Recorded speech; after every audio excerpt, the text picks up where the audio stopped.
So hello everyone, welcome back. This is Karthik from IT Learn. Thank you so much for joining. Please do meet Nikhil, fantastic gentleman. I and Nikhil have been working together for about last 1.5, 2 years on a few projects in the areas of mobile app testing, development, and so on. So it was great to have associated with him. His technical depth is superior. So I look at things much more superficially when it comes to mobile applications. But then we've been speaking, Nikhil and I, before I give it to you, Nikhil, in the next 10 seconds, that, hey, Karthik, why don't we do some training regarding some of these security related things on Android that we've been seeing impacting the market in a big way in the job requirements as well. I said, fantastic. So we've been talking for the last month or so, and we then said, okay, let's get on. Let's build a kind of a curriculum and see how this we can approach it. So Nikhil, I will hand it over to you, and I would want you to guide us through what the program will kind of contain. Sure, Karthik. Thank you. Thank you. Okay. So, hey everyone, good evening and good morning, and I think a good day to all the people joining us from different parts of the world. So this is going to be an orientation on the Android application security training completely. So we'll be looking into a bunch of different things on, what currently is going on in today's Android mobile security domain, and how applications are getting attacked, and what are all the different set of loopholes or security issues that these applications are facing. Whether be it your applications that are related to your social media, or be it something like your OTT applications like your Netflix or Amazon Prime, or be it your payment systems like PhonePe or PayPal or Paytm or anything as such. We'll actually look into what kind of security issues are bothering these kind of applications, and from the organization's point of view, how they are trying to sort of mitigate these kind of attacks. So a small introduction about who am I. So I've been into security domain since almost 5 years now. So I've presented my talks at national and international level conferences such as Noi to Hack Paris, OWASP AppSec, KubeCon International Conference, DEF CON Bangalore, and Null Open Security meets here in Bangalore and as well as Mysore. I've also been an active bug bounty hunter, and I've been listed in the Hall of Fames of Microsoft, Apple, Adobe, and a bunch of other companies. So I also am the current chapter lead for Null Open Security Community here in Bangalore. So that's about me. We could get started now. So just a small disclaimer. So this presentation is intended only for education purposes, and whatever you guys are going to be learning from here, please make sure that you use it for good purposes and not to sort of break any organization's application or something without their permission.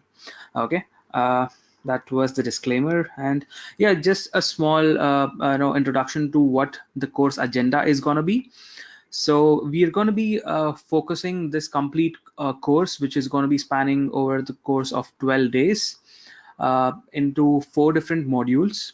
So the module 1 would basically talk about the basic things such as the introduction to Android operating system, how the architecture is built, how the Android architecture is built, and how the security architecture for Android is built.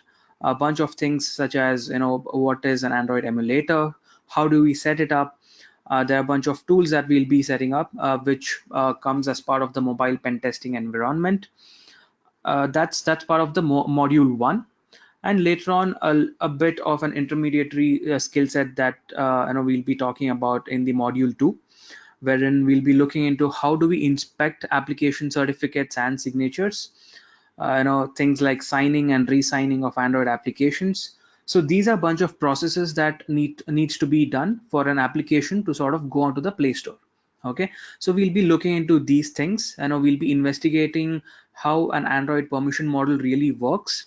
you know uh, because we all know when we have used Android applications, we get to see a lot of permissions for which we either allow or deny, right?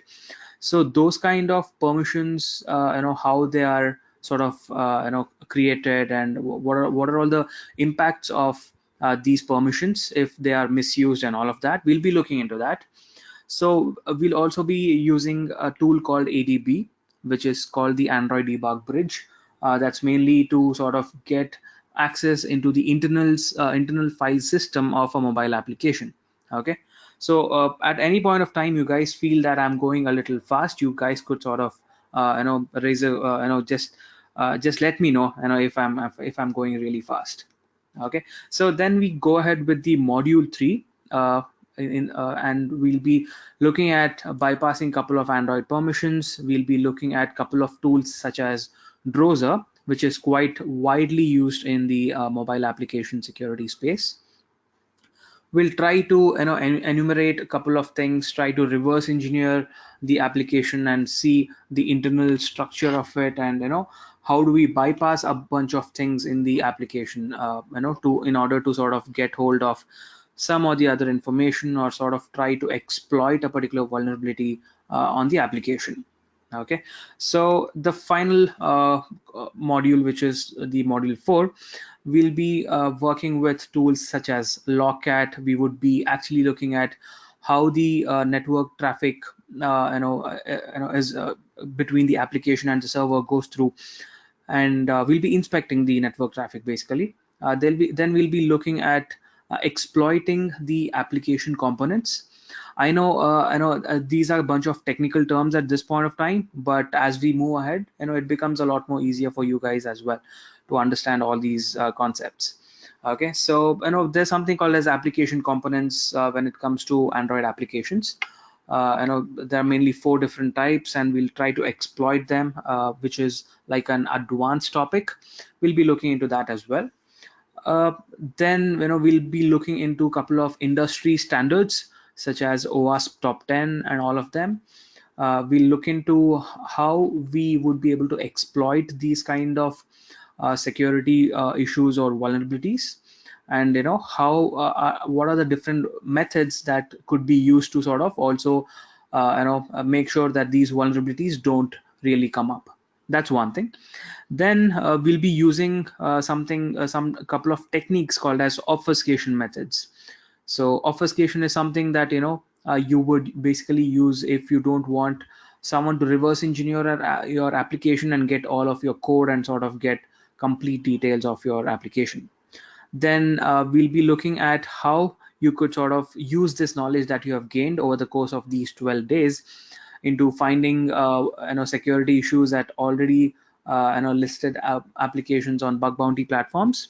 So bug bounty is a very interesting and an amazing a way of finding vulnerabilities on applications that are widely used across the globe.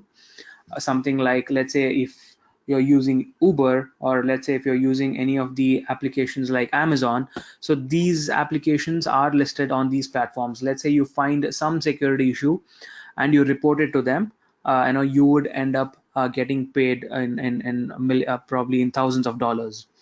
So we would actually look into that. Basically that would sort of give a great push for individuals who would want to get into the mobile application security domain. So that's the course agenda that we have got. This today's session is going to be a complete orientation of how what are all the different things that we'll be looking into from the Android perspective. Okay, so a small introduction, a bit of theory in the beginning before we get our hands dirty with the practical stuff. Okay, so considering the Android application, Android operating system. So it's an open source software platform and an operating system for mobile devices, as we all know. I'm sure it's taken 80% of the market share when it comes to the mobile operating system itself. Uh, the whole operating system is completely based on Linux kernel. Okay, it was developed. It is developed by Google, and later came in an organization called as Open Handset Alliance, which is basically an alliance of 20 to 30 different companies who had come together in order to sort of support this initiative of making the mobile operating system open source and sort of being able to use into multiple set of devices. And then we'll also be looking into something called as Dalvik virtual machine as we go ahead. So Dalvik virtual machine is a sandbox environment where your application usually runs on your device. So we'll be looking into it in a much bigger way as we move ahead. So Android as a company was started by two people. One of them was named Andy Rubins, and later on Google went ahead and purchased this complete company and this operating system as well. Somewhere in the year 2005, Android was incorporated. So talking about the Open Handset Alliance, as I had mentioned earlier, so it's a business and alliance of firms to develop open standards for mobile devices. It is also devoted to sort of bring in new technologies in the mobile space, and also at a very low cost. So this is an alliance of companies such as Motorola, Huawei, and Google, AT&T, and bunch of other different companies. So we'll look into the Android architecture before we get into the security side of it. So this is a small introduction again on Android. As we all know, it's a Linux-based operating system. It was founded in 2003 by this person called Andy Rubin. 2005, Google bought it, and 2008 was the year when the first Android phone was sold. And 1.0, which we all know was the Donut. The version of the Android operating system was called as the Donut, which is 1.0. Yeah, let's get started with the Android architecture. Let me make it full screen so that you guys would be able to look into this. So when we say Android architecture, this is very important from the security standpoint.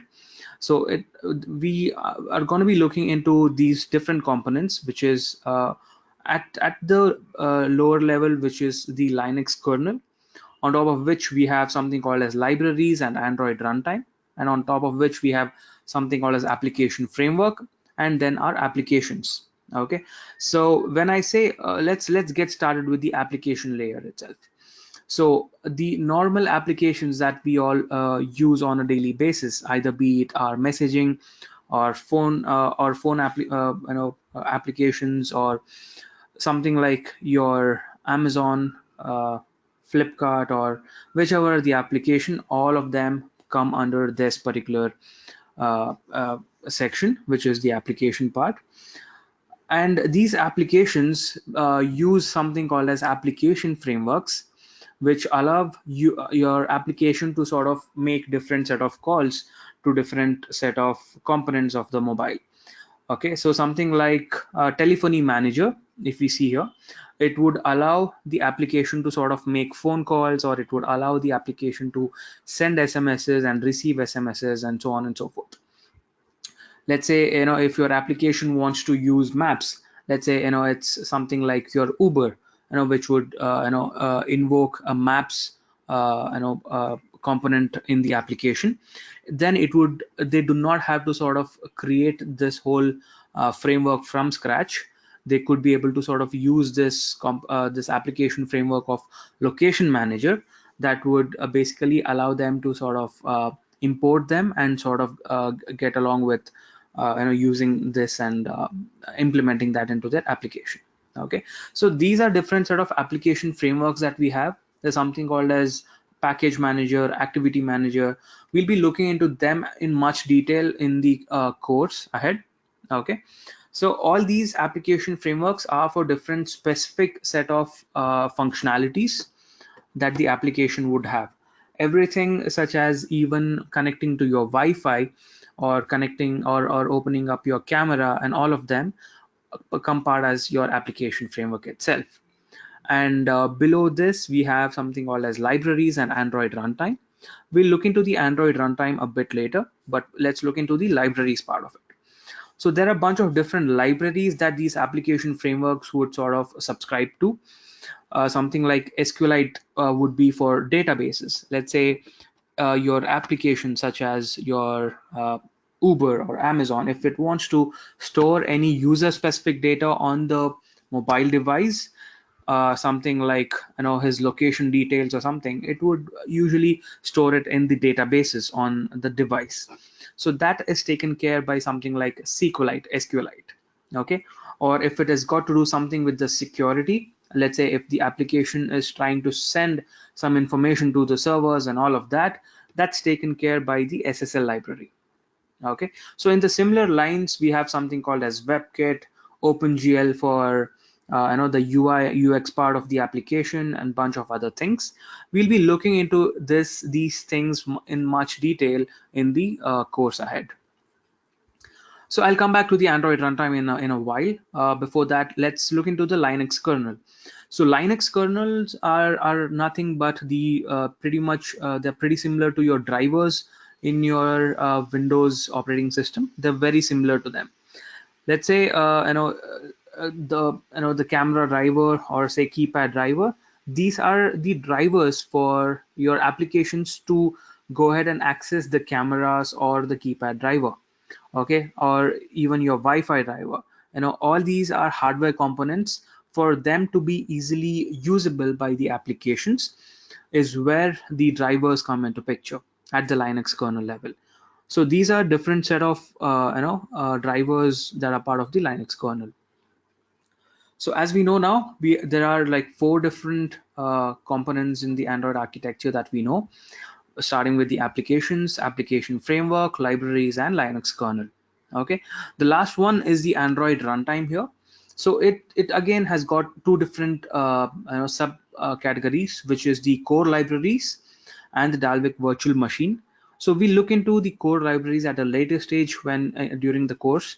It usually contains some libraries that are very specific to Java and Dalvik virtual machine. So as I had mentioned earlier about Dalvik virtual machine, so our Android applications usually are stored on our cell phones uh, as APK files. Okay, so these .apk files are nothing but Android application package files.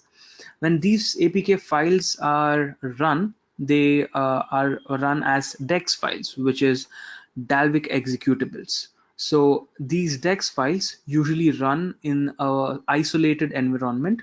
This is because for considering the security part of the application.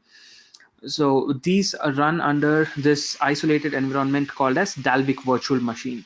So every application that we see is running in its every application that we see on our phone is running in its own Dalvik virtual machine. Okay, so we look into a much greater detail as we move ahead today. So for now, these are the five main components that we are looking at: applications, application framework, libraries, Android runtime, and Linux kernel. Okay, so let's get started. So yeah, so this is the complete set of the layers of the Android architecture. So as we all know, the different Android versions, they are alphabetically named, started off with D, E, F, G, H, like gingerbread, honeycomb, all of them. Uh, the very recent versions, some of them have been KitKat, Lollipop, Marshmallow, Nougat, and the recent one, which is the Oreo, and there's one which is Android P, which has also come up. So these are, they have a different naming convention altogether, Android.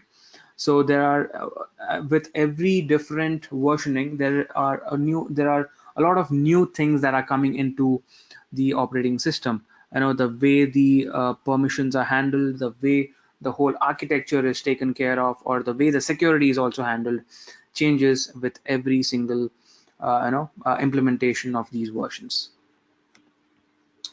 So as we were talking about the Dalvik virtual machines, and we also were able to talk about the Dalvik executable files.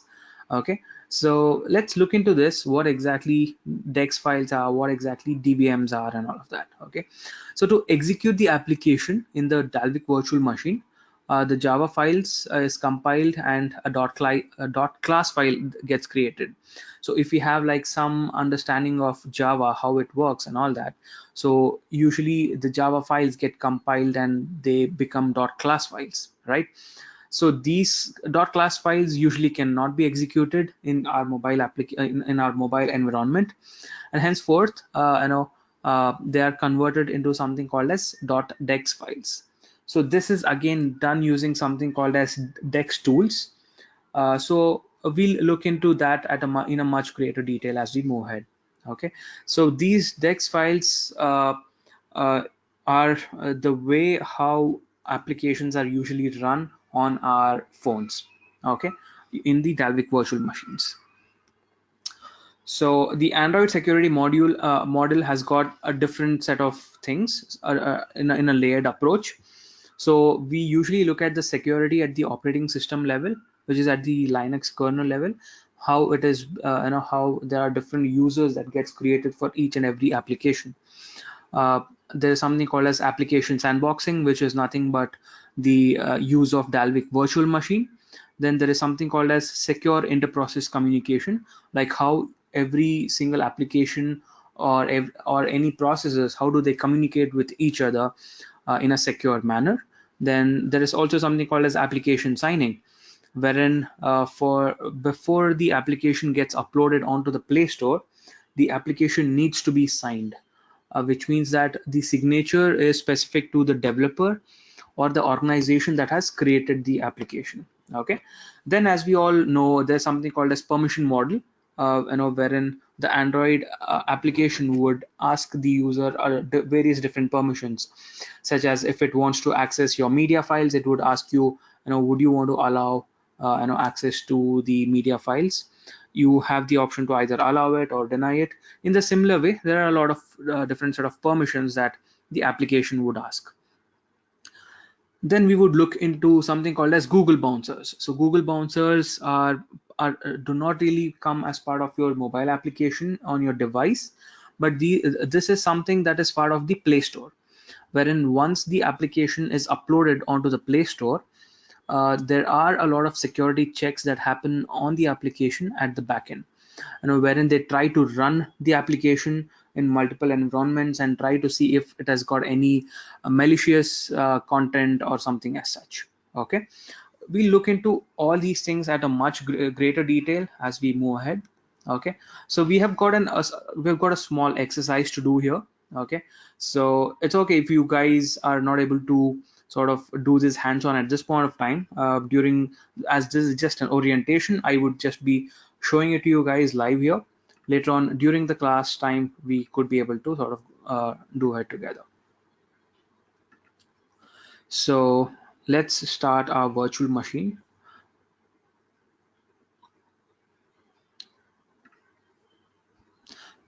So I'll give you an introduction on what this device is all about. So this is an emulator. So an emulator is something that does the same job as your actual device. Okay, so let me just, okay, so this is very similar to an Android device. Okay, so you could do all your security testing on in this. uh, we'll also be looking in our regular class on how do we install this, what are all the different set of softwares that allow us to do this kind of an emulation and all of that. Okay, so for now, so we have our application, we have our emulator that is running here. Okay, so what I'm going to be doing is I'm going to use my terminal. Okay, so I'm going to be getting into this device using my terminal here, for which we'll be using this tool called as ADB. Okay, so when I say ADB is an Android debug. It's called as Android debug bridge. It allows us to connect to our mobile device that is connected to this particular system. Okay, for now, let's look into what are all the different set of devices that are connected to my system.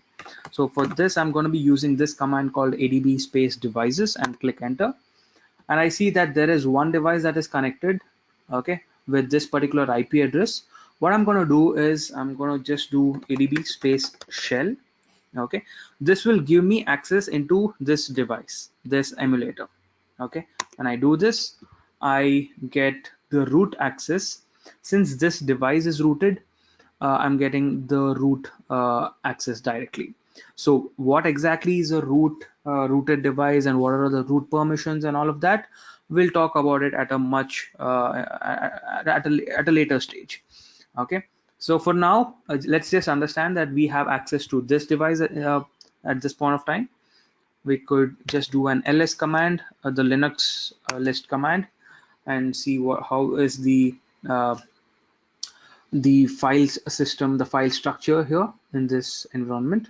So let's look into this. What was our exercise? So we say get an ADB shell onto the device and that is connected to our system, and check the UID of different applications that are running. So for this, we'll be using the PS command. So which is very similar to the one that is there in the Linux environment.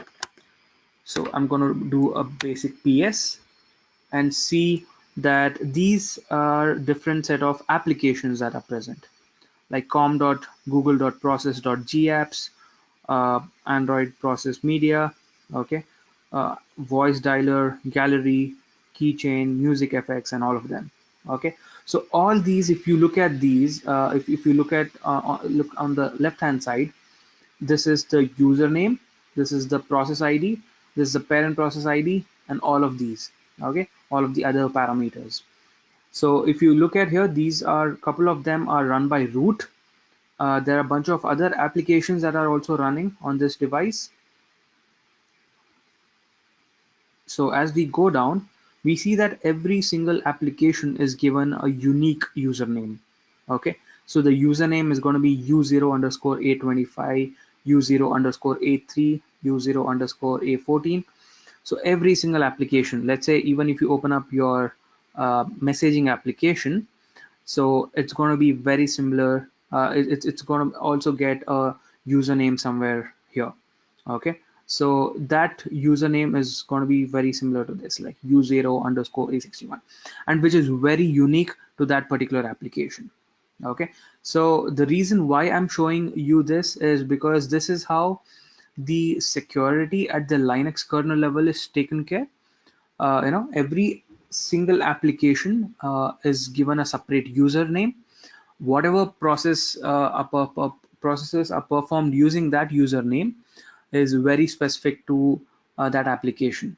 Okay, let's say if I open up a browser and the browser is trying to connect to some system, that gets logged here, and it becomes a lot more easier if the application is trying to do some malicious activity or something for the operating system to track it and sort of stop it.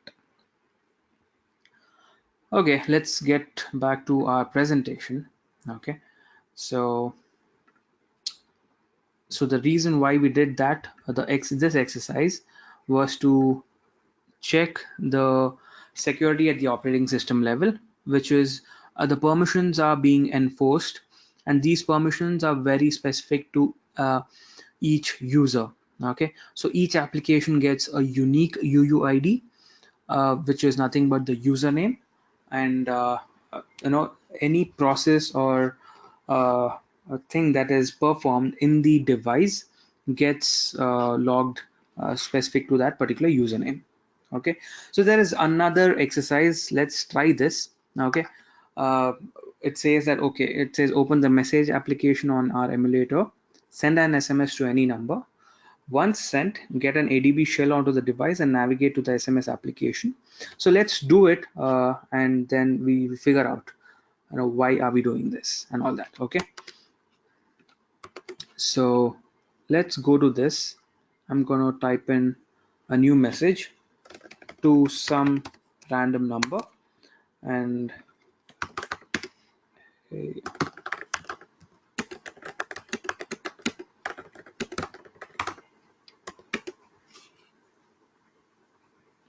so I'm gonna just send it out.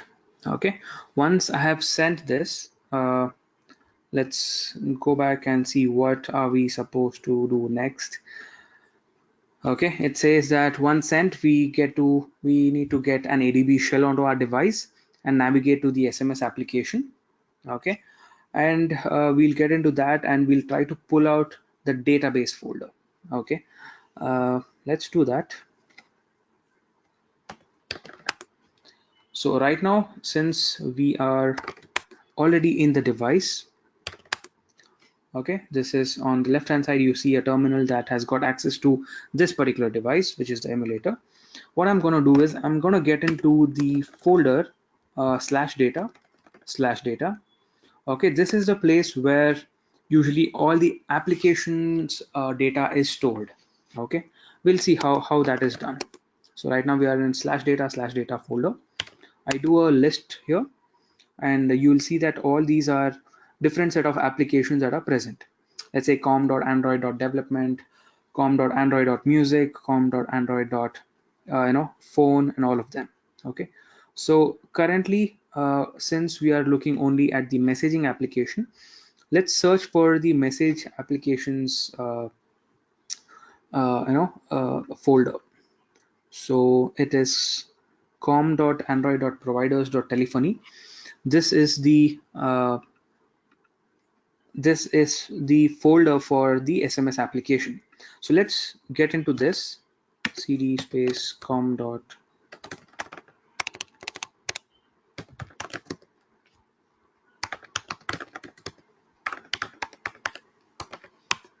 Okay, so now when I'm in this folder, I'm going to do an ls. So when I do ls, I'll see that there are different set of folders here. There is databases, there is libraries, and then there is shared preferences. So what I will do is, let's get into the databases folder and see how the data is getting stored on this particular device. So we see a lot of files here. This is .db files, and there is journal files, and there is again .db files and all that.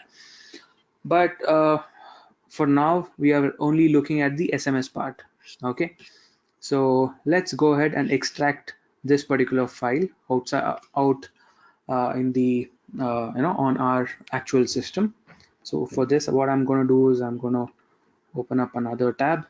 I'm going to use the same adb command with adb pull. So we remember the location, right?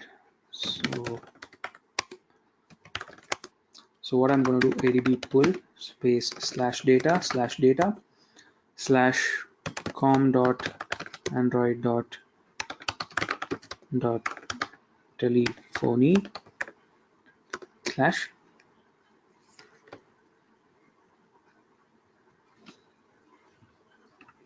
so let's just copy this part.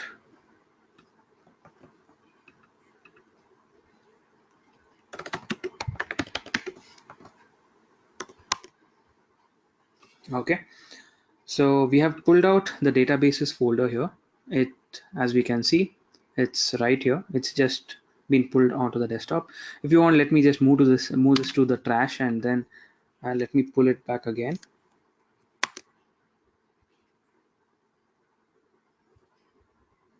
Okay, so the file has been pulled.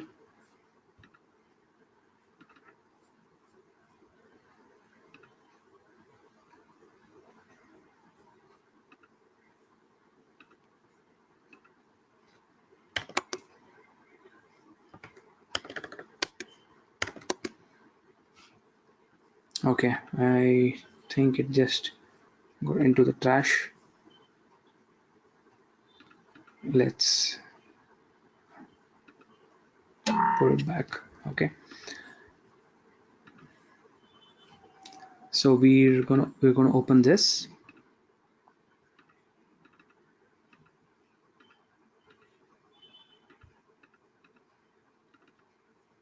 So there is databases folder here, which is right here. Okay, and then we have the MMS SMS DB. Okay, so this is a database file. What we are going to do is let's open this database file using a tool that we have on our system for called DB browser for SQLite. Okay, so I'm going to go ahead and open up the database that's on my desktop. Databases mmsSMS.db. Okay, you will get the complete structure of this database here. Okay, but for now, the only thing that we are very concerned is the SMS part. So what I'm going to do is I'm going to browse the data here, go to the SMS part, and then see that the data is getting stored here in the body. Okay, so I was able to sort of reverse engineer and sort of get hold of the database file and see the contents of the database, right? So the reason why we did this is mainly in the normal scenario, this is not really possible. We are not really allowed to sort of access these kind of files. The Android as an operating system will not allow us to access these kind of files because they are very application specific. So which means if I as and the reason why I'm able to access these files is because this emulator device is rooted. Okay, so when I say rooted, there are two things when it comes to our normal Android application, Android mobile devices. One is the normal unrooted device, wherein you are given the permission of a basic user, but when you root your device, you get the administrative privileges on your device.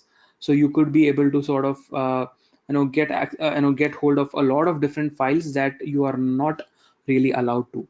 Okay, so let's do another a small example here. Let's say I'm going to go to the settings.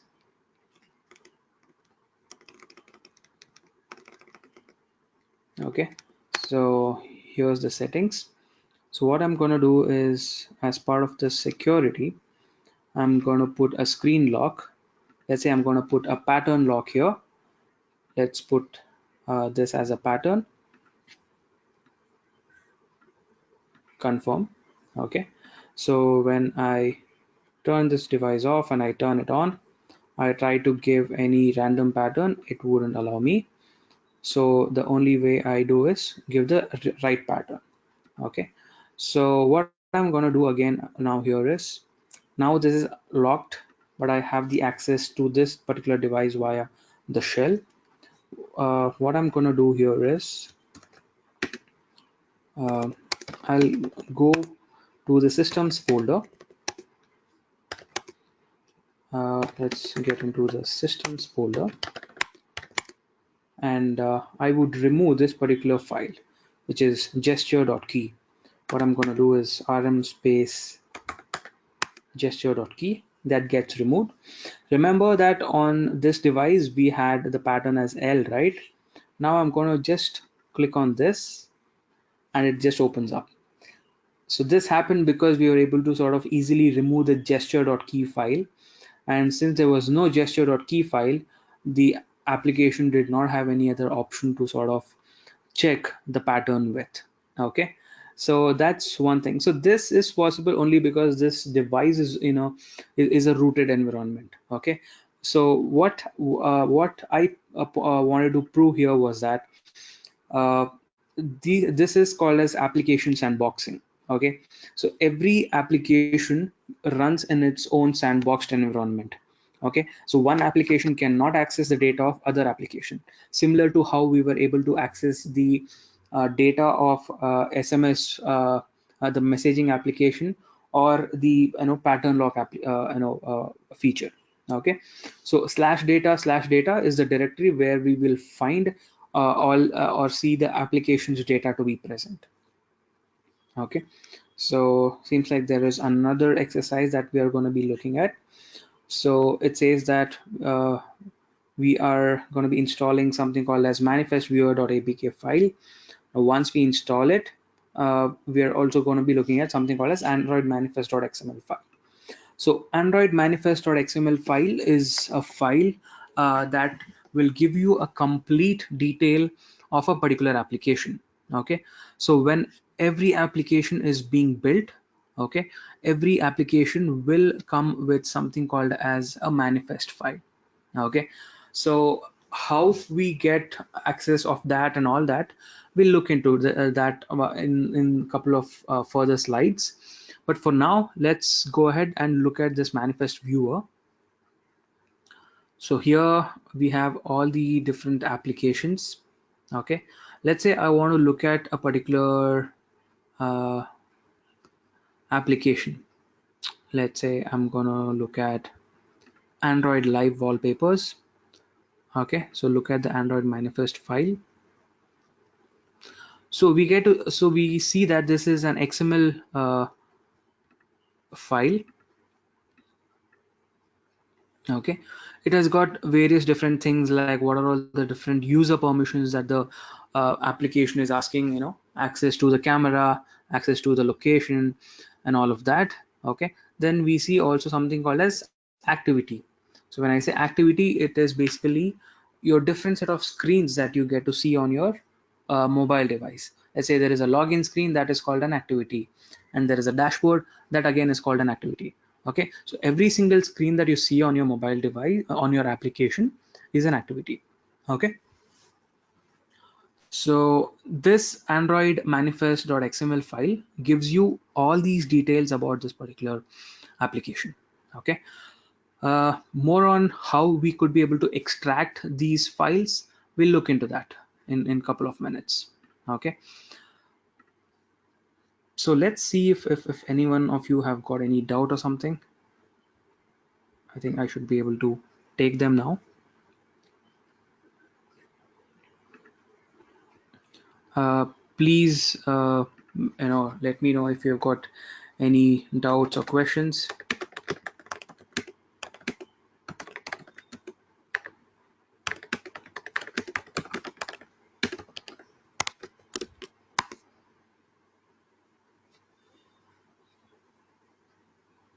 Okay, it's okay. Let's continue with this. So next thing that we have is the Android permissions.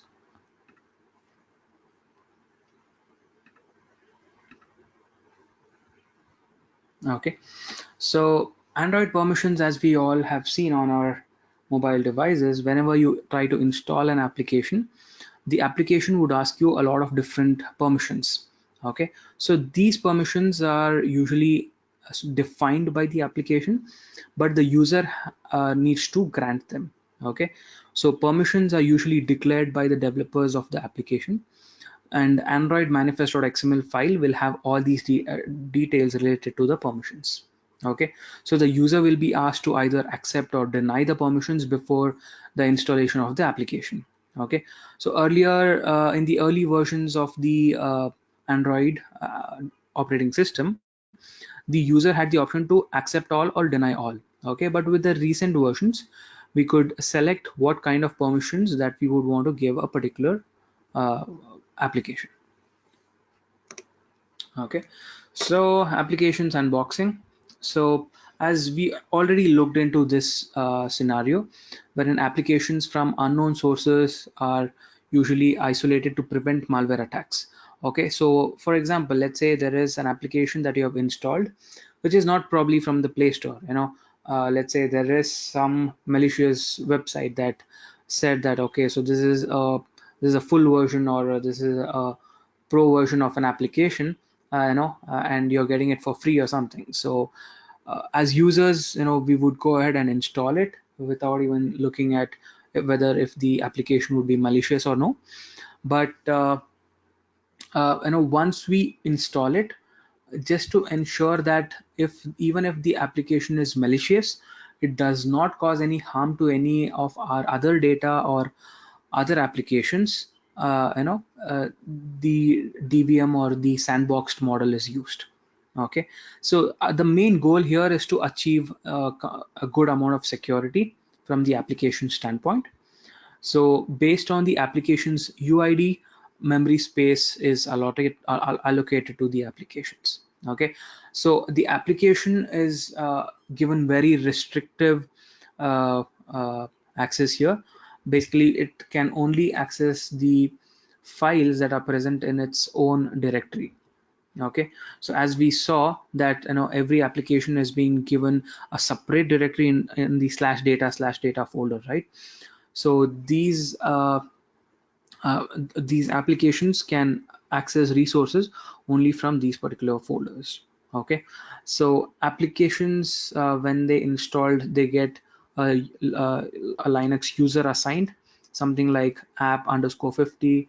If you could remember, ours was U0_16 or something as such. Okay, so one thing that we need to again remember here is application specific data is usually stored in /data/data folder. Okay, so this is really important for us to understand a bunch of others different concepts.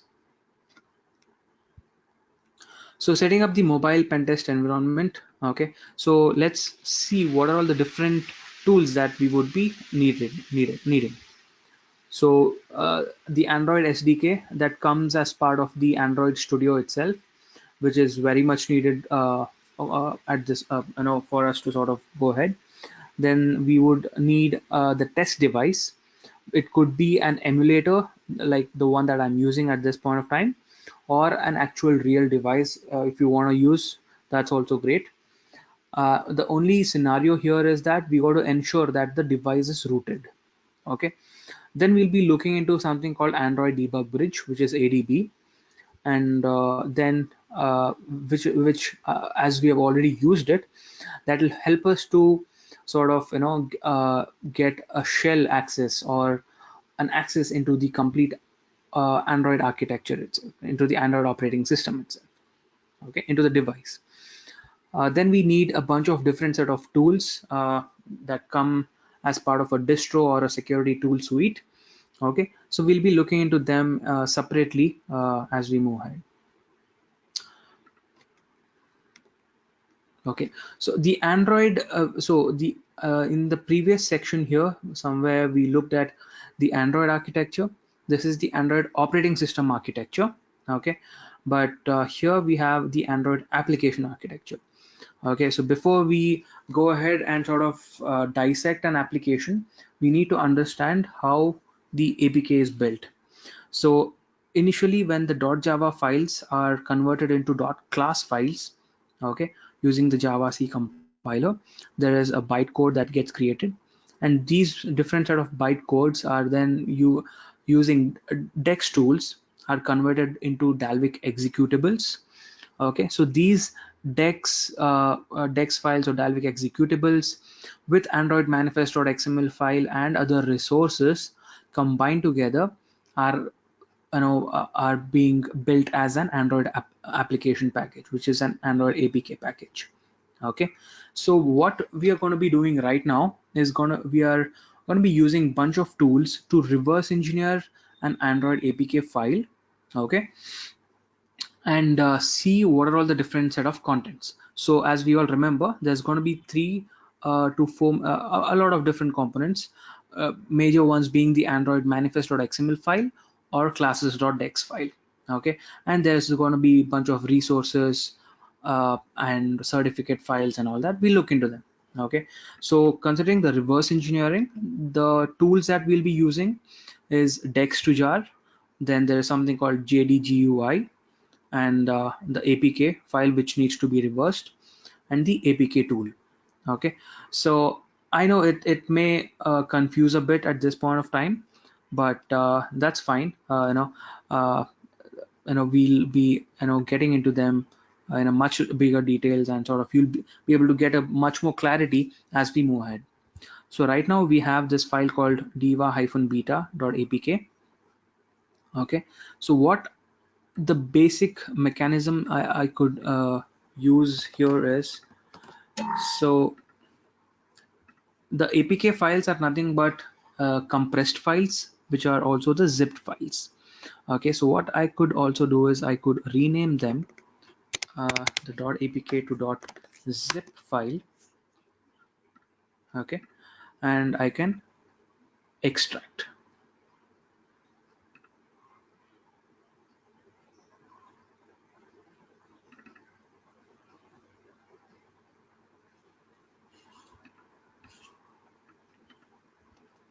Hey, Nikhil, while you're doing that, sorry to Yeah, interrupt, just a quick time check. sure. We have a 9 o'clock as well. Okay. But quick thing, there's also one question, Nikhil, I'm not sure if it's come up. Yeah, I'm sorry. Is, from maybe next session you can talk about yeah, this looks at the at the look of it like a very deep field and Okay. something to definitely to take a deeper look and Okay. how does a career shape around it. Yeah. So more like opportunities, what's happening in the recent few years, what's currently there, Okay. certifications, what's job market, what are we looking at? Okay. And because we have two types of audience who have experience already in the industry and are either working or looking at an upgrade of skills. And Okay. then there's someone who's trying to get into a new stream. So Okay. from both the perspective, we would love to speak to them Sure. maybe Sure. next session. Sure. But since we had very few minutes, while Yeah. you're still doing that, I wanted to check if the audience had any questions, Yeah. um, anything around the program or specifically to Nikhil. I don't know how much technical questions you want right now. Any questions, team?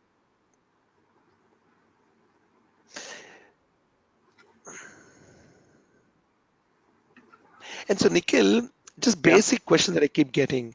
Yeah. And so we will take some sample applications, play around a lot, correct? We would Exactly. want to do on a variety of applications and Yeah. learn the science of it. Yes. Yeah. Yes. So we have built a bunch of custom applications for the students, wherein they Nice.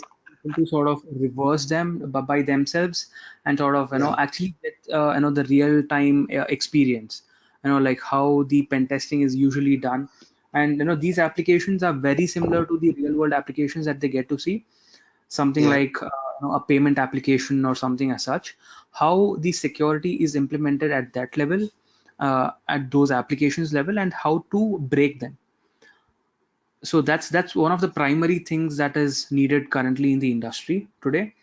Sure. But yeah, so that's how we have built our application suite, and once they get started, it becomes a lot more easier for them to sort of go ahead and try the same things on other applications that are hosted on the internet. So Yes. I Yes. could I So could which is uh, which is not sh- on a local machine, which is more breach of security issues and so on. exactly. So if I could just show it here, there's something called as HackerOne Bug Bounty. Okay, Uh-huh. so wherein you will see a lot of companies that are part of this this thing called the Uh-huh. bug bounty They programs. participated. So wherein if you find a bug in particular application, like let's say Starbucks or Spotify, Mm-hmm. which is which we quite often use, right? Something like Airbnb or Microsoft applications or something. We could Mm-hmm. go ahead and directly report it to them. So it's very Sure. similar, like whatever we learn here, we Mm-hmm. could try them on those applications. So companies like Microsoft or Airbnb, they're letting you play with their applications from the security standpoint. You Oh, could there. reverse Okay. the application, Mm-hmm. find security issues, and sort of report it to them, and in return they would sort of pay you for finding these kind of issues. And this is like a conglomeration. You got to be part It- of it, and exactly. that's where you get to that Yeah. level of Yeah. nice, nice hacker one. It's like player Exactly. one. Yeah. Great, very good.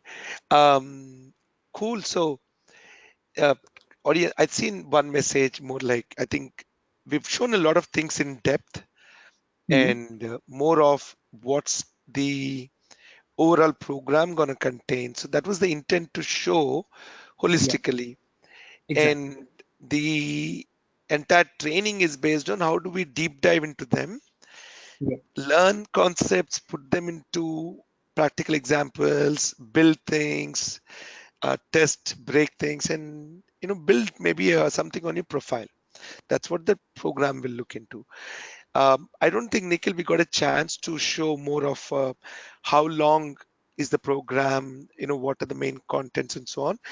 Tomorrow's Yeah. session, let's try and do that.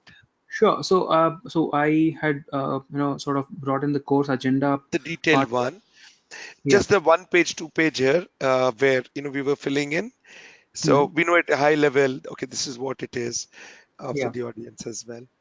Yeah. There's one more question, and I think, sorry, and I'm not trying to cut you off, just No, running out of time there. How is the no. job market in this specific field?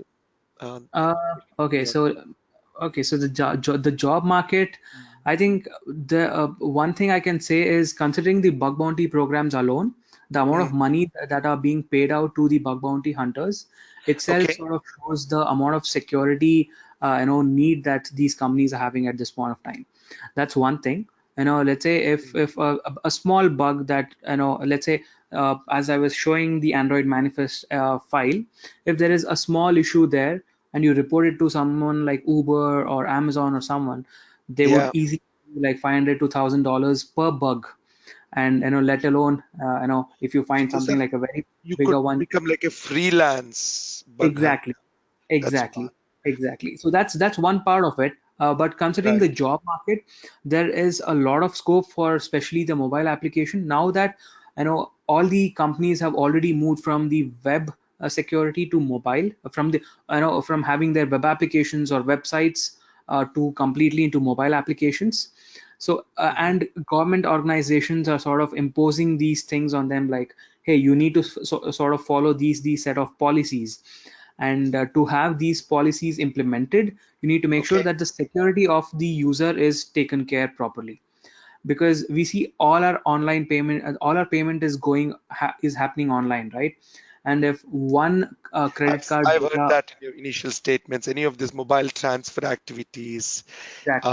and payments, Yeah. and even I remember long back when I was working for MLB, Hmm. and even to down an early time of the app market, Yeah. and the e-commerce there was really bad for Hmm. the organizations because Apple was taking away 30% out of Yeah. the subscriptions itself. Yeah. So, though, and how it all went down slowly and where it is today, it's been a big journey there. Yeah. Yeah, it's So nice to see the depth, Nikhil. I really like what you've done. I've been most part of it attentive. yeah. But again, for me personally, I don't know, Hmm. depending on how. But yes, if you remember our conversation, we spoke Yeah. about overall how we do any out with mobile, and as we get more testing security projects, we could talk about this too. Yeah. That would be my intent. Yes. Let's see. Course agenda, yes, we'll share it across. Sure. Okay, maybe tomorrow. Let's start with that slide, please. Sure. This one. The The one we prepared internally, the simple document, the two-pager Google Doc. Okay, okay. Just give me a second. Let me search for it. I Mm, have it on yeah, my I Google think Drive, I I guess. have it somewhere too. Okay. I don't remember where though yet. Chandana was sharing it with us. I think both of you presented that day, right? Yes, Um, I. So you if you could just give me a minute, I'll be able to search it on my Google Drive and sort of get it to you. you want to do it now? We're already run out of time. Can we do it? Just just Okay, 30 sure. seconds. We'll wait. We'll wait for a minute. Yes, absolutely. Sure. Thank you. Yeah. Prema, you're on. So I know it's on a I'm here. different, Sorry. yes. So it's on a Can you different start on? webinar. So in a minute, we're going to get on to that. Okay, perfect. Okay. You have the link to the other webinar, right? I haven't got any other link apart from There this, was and I a think link. I signed on to the data science one. 1 second. Let me Um, re-put the link in this GoToWebinar chat for everyone. So, okay. and I'm going to go start that and I'm ending. Oh, I can't do two You've webinars. just done that, right? That's the one to join, please, for data science. Nikhil, members might be waiting on that, so I need to really cut this off at this moment. Let's start Okay. tomorrow's sessions with that, please. Sure, sure, sure. Okay, okay, Karthik. All right. Thank you, everyone. Thank you so much. You Please do look at this webinar invite. Register quickly if you plan to join, and that's where it'll be. It ends with 8715. Thank you all. Bye then. Thank you. Thank you, Thanks. everyone. Thank you. Thank you, Nikhil. Thank you so much. Thank you.